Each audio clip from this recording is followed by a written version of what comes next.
Year grip on power. The Arab Spring was in full force half a decade later, and the streets look much calmer. But the real picture may be very different. Activists claim there's been a violent crackdown on dissent, with reports of widespread police brutality. Our Ian Lee is in the Egyptian capital for you this hour. And Ian, despite the heavy security presence there were a few protesters taking to the streets to mark the anniversary. That's right, Linda. There was a scattering of protests across the country, nothing really large.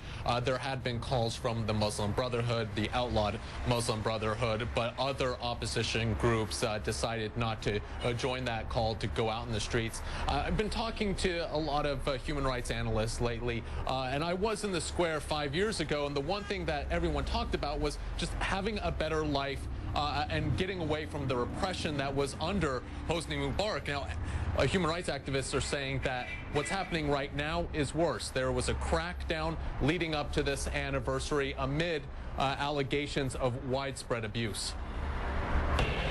Arab leaders quaked at the sight of Tahrir. Millions of Egyptians took to the square, a force for change demanding a better life. That was 18 days in 2011. The masses returned to do it again in 2013. Shortly after, the new government cracked down. Police arrested Youssef during a protest, charged with threatening national security, he says. We're concealing the university student's identity. He's afraid for his safety.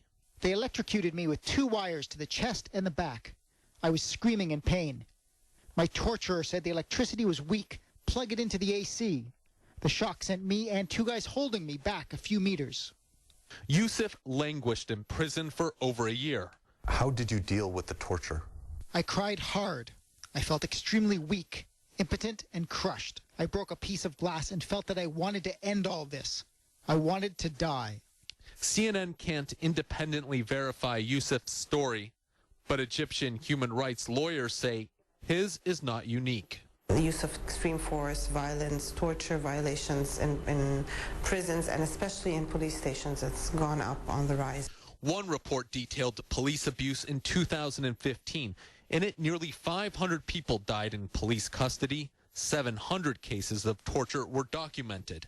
In the lead up to the anniversary of the revolution, activists tell us the government is cracking down on any perceived threats, including making arrests, as well as raiding cultural centers and private homes. There is a deliberate attempt to send a message to anyone that would consider protesting that it won't be tolerated this time around. Egypt's Minister of Interior defended his tactics as legal on state TV.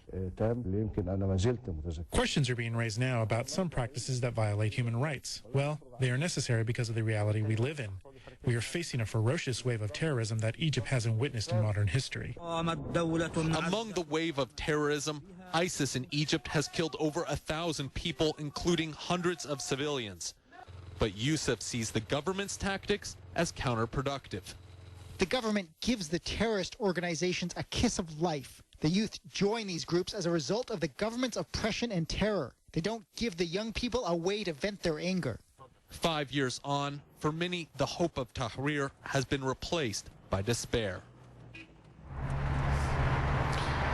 And Linda, for the average Egyptian, there's things that are crucial. Jobs, being able to provide for their families, and really just make it day by day. And right now in Egypt, there's high unemployment, there's wage stagnation, there's high inflation, and there have been a lot of promises to restart the economy. It took a real big hit after the revolution, and granted, the world is going through a sluggish time right now, but a lot of Egyptians are demanding more from their government. They expanded the Suez Canal. That did not bring the revenue that they were hoping. In fact, it didn't bring, the revenue is actually down. So these are all things that Egyptians are looking at when it comes to their government. They want jobs and they want to be able to provide for their families. And right now, it has been very difficult.